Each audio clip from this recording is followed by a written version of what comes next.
Subscribe to the YouTube. No, Facebook, Twitter, and YouTube. Subscribe to the YouTube account. We dropped that thing off of Twitch not all that long ago, but thankful to have you hanging out with us here today. We'll hear from Dabo Swinney. Legendary Clemson SID Tim Beret joins the program. Just a couple of days away from the Tigers and the Dogs kicking it off. You know, I was wondering about that the other day. So I would be interested to know, and you could probably find this online. If anybody's got it online, share the link, and I'll read it during one of the breaks. But if you go to Georgia's official team website, I believe it's GeorgiaBulldogs.com. I was over there the other day. No, what was their site? Anyway, it doesn't matter. But it got me thinking, like, there's nobody questioning it's the Georgia Bulldogs. But when I'm writing articles about them, I constantly want to write the DAWGS. Now, the Dogs, right? So you could talk about taking on the Bulldogs, DOGS. But then when you talk about the Dogs, you got to talk about the DAWGS.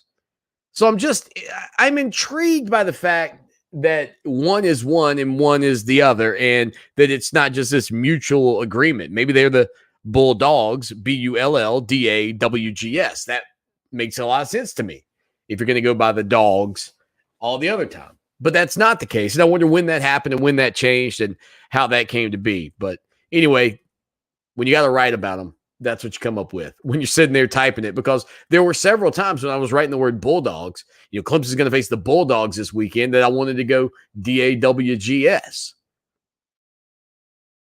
I don't know where that came from. Like, I don't know when they changed it. 803-450-0086. Maybe you're a Georgia dog peeking over the fence. Like, when I say that, if I call you a Georgia dog, is that a DAWGS? GeorgiaDogs.com is the website. That's their main website. There you go. So not Georgia Bulldogs, Georgia Dogs, DOGS. You got me. You got me. You're probably going, Swanee, like most people think, Swanee, have you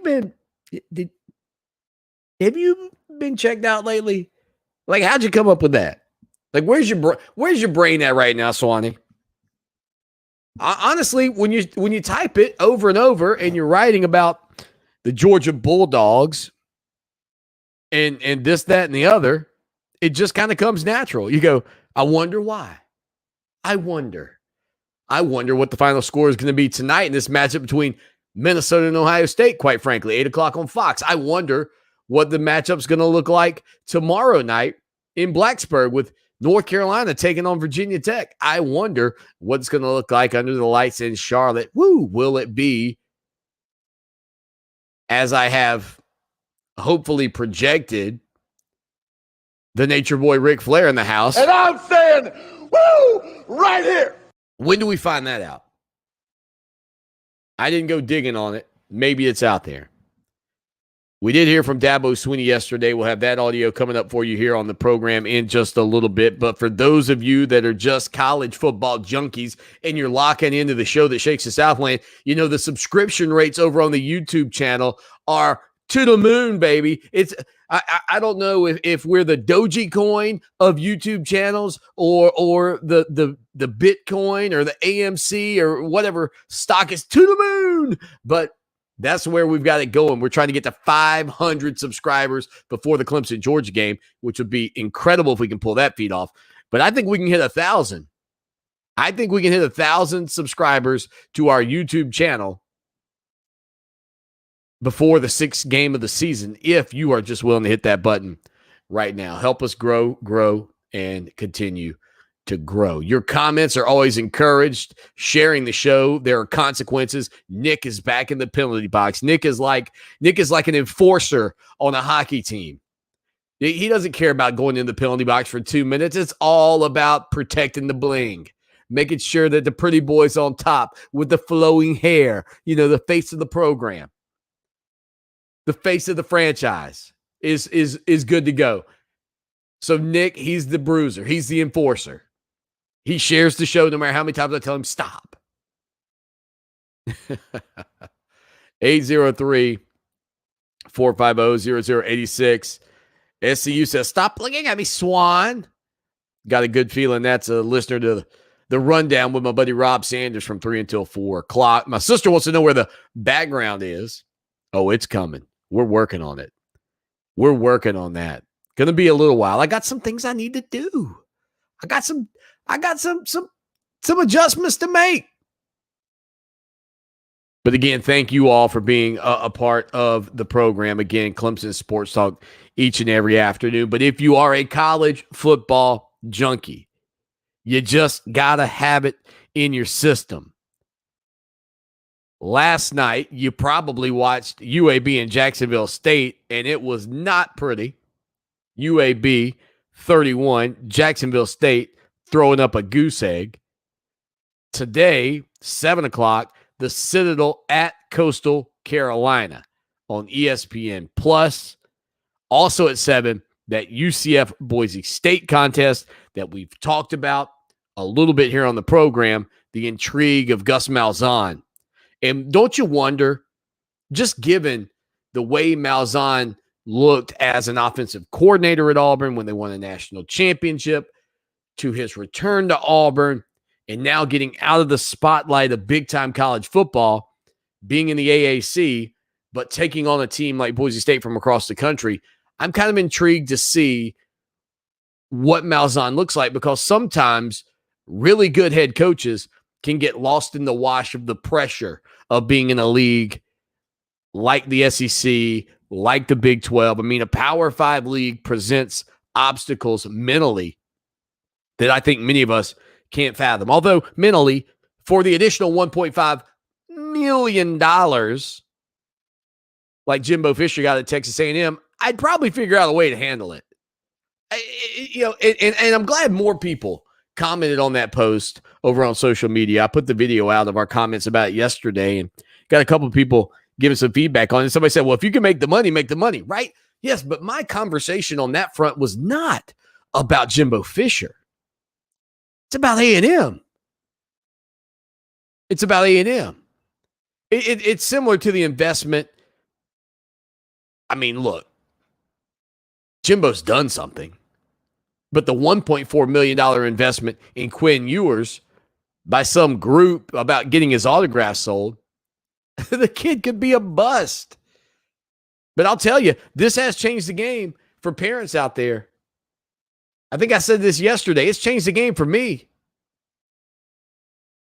Like, you used to think, well, my kid will never make any real money unless he makes it to the pros, and the odds of making it to the pros are slim. You remember the banners and the things at school they got? You know, they always are pushing kids, oh, you're never going to make it to the pros. You'll never get paid. You're never going to make that kind of money. Only this small percentage makes it to the pros. And I know only a small percentage makes it to college. But if you can be a really good player at college, you don't even have to have taken a snap and you can be a millionaire in our country today. In the system that we have in place. So if Quinn Ewers, who cares? Who cares if you have a great career? What do you care at this point, kid? Nothing. You're 3 years, $1.4 million in the bank. And that's just off of one deal. I mean, what else could he possibly get? Wide open, man. It's crazy. Also tonight, 7:30, NC State hosting South Florida. And then Minnesota hosting Ohio State. The Buckeyes, one of the favorites in the country to get back to the college football playoff. The last time Clemson fans really focused in on the Ohio State Buckeyes was when they were kicking the Tigers around in the Sugar Bowl, and then maybe you watch some of the national championship game if you weren't already tuned out, because I know some of you couldn't stand it. I remember the days of being a fan. Oh, it's the worst. Believe me, it's the worst. It's also the best. It is an oxymoron to be a fan, because when you're winning, you're riding high, man, you are feeling great. Let me tell you, if Clemson wins on Saturday night in Charlotte, you Tiger fans that head to church on Sunday, you'll be popping up bright and early. You'll probably be able to cook biscuits at your house before you get out the door, homemade style. But you lose to Georgia. Some of y'all won't even make it to you won't even make it to the evening church service on Sunday. Some of y'all won't even want to roll out of bed. You just lay there hoping it was all just a dream, hoping that it didn't really happen. Did we really lose to Georgia? I mean, that's the life of a fan. If you're a fan out there, let me know, honest to goodness, Sunday morning after a loss. And look, if you're a Clemson Tiger fan, you ain't had many of these lately. You haven't woken up on a Sunday morning after taking an L. It just hasn't happened all that often. But when it does, how difficult is it to get up? Be honest. Shoot us a message. 803-450-0086. Swanee, there have been days I had to take off work on Monday. I'll be honest with you. I couldn't go in. And boy, I'll tell you when it's really bad too. When you lost to South Carolina. You remember those Mondays? Coming off of a long weekend, coming off of Thanksgiving.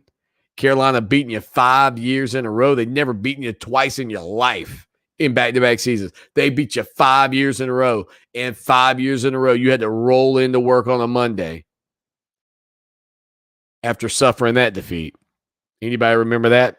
803-450-0086. Text line, phone line, 803-450-0086. You can be a part of the program anytime, any place, anywhere. And again, I appreciate each and every one of you being a part of this show on a Thursday afternoon. South Carolina fans, not exactly a huge matchup by any means from the standpoint of facing off against Eastern Illinois, but an opportunity for the Gamecocks to kick off their season and the Shane Beamer era. I know South Carolina fans are excited about that. I've certainly been a proponent for what I believe will be a level of success for Shane Beamer if given the opportunity by South Carolina fans to achieve great heights. But I understand it's a frustrated fan base right now.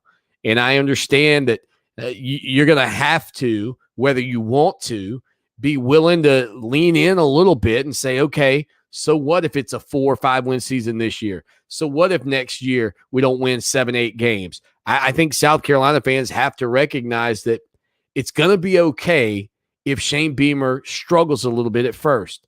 I think he'll build you a better program. But can you go the long haul? Can you take losing games to teams that you feel like personally, maybe not actually, but personally you're better than? I think that's a storyline to follow with the South Carolina Gamecocks this season. Again, they're hosting Eastern Illinois, 7 o'clock over at Williams-Brice Stadium. That game's going to be on the SEC Network Plus. It's also available on the ESPN Plus app. But I'd be lying to you if I told you I wasn't intrigued not only by Shane Beamer, but then this story that Mike Yuva, who joins us every Tuesday, has talked about with their former grad assistant, Zeb Nolan, who will be the starting quarterback for the South Carolina Gamecocks out of the gates this season. And again, he was a grad assistant.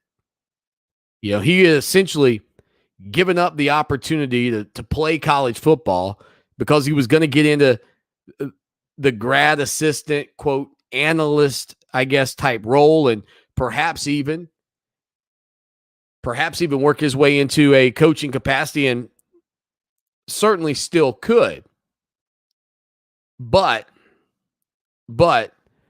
with that being said, the grad assistant now transfer from North Dakota State, who backed up Trey Lance for the Bison.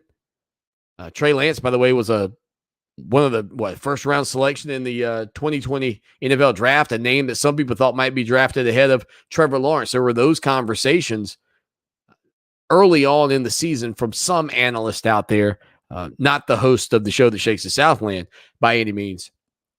But this is a cool story. Like I know that Mike Yuba said, you know, it kind of reminds you of like a Disney movie, and Clemson fans have kind of gagged a little bit at the thought process of that, because I don't think anybody's expecting big things out of Zeb Nolan. But as far as I know, I mean, this is so rare. And for South Carolina, you talk about a little bit of fortune because Luke Doty was certainly expected to be the guy for most Gamecock fans out there's money, and he's injured. And to be able to be fortunate enough to have a quarterback on staff that can get the job done. And look, I don't know how great he'll look, but it's certainly Eastern Illinois. Next weekend against East Carolina, maybe you have some more concerns. But all in all, for Gamecock fans, yeah, you don't have aspirations of a college football playoff berth or even really competing in the SEC East this season. But these are a couple of cool, compelling storylines for Gamecock fans. There's no doubt about that. And then flip side on how you feel about your team after wins and losses. Think about how your rivals feel. Think about how South Carolina fans will feel on Monday if Clemson does lose this weekend against the Georgia Bulldogs. Oh, they'll be giddy. They'll be giddy. And rightfully so. Clemson's been so dominant for so long in this series, and the Tigers have been on the radar of the college football playoff and in every single conversation on virtually every television channel and radio show that talks college football for 7 years now? 7 seasons, essentially, dating back to 2015. It's not unheard of, but you could put in your pocket the number of programs out there who have had that level of success where for literally 7 years, they've been in the conversation of being in the national championship game or one of the best teams in the country or in the college football playoff, etc. And it's also pretty impressive to me that Alabama and Clemson have managed to do this as consistently as they have at the same time. Now, certainly they're in opposite leagues, separate leagues, and that helps. But it's been fairly rare that we've had multiple teams with the level of success that these two have achieved, and not just the level of success that they've achieved on a national scale, but against their contemporaries in their conference. So much fun, I think, for Clemson Tiger fans, but just so much for the Gamecocks. And they are salivating for Clemson to get beat this weekend by the Georgia Bulldogs, especially that it's a team from the SEC East. And it doesn't matter that they play Georgia in 3 weeks or whatever the date of that ball game is for the Gamecocks. I believe it is their 3rd game of the season. That doesn't matter to them Saturday. They just want to beat Eastern Illinois and watch Clemson lose to Georgia. But that's the beauty of the sport. That's the beauty of what we're about to step into. College football. You gotta love it. 803-450-0086. When we get back here on Clemson Sports Talk, we'll hear a little bit of what Dabo Swinney had to say yesterday after Clemson's practice.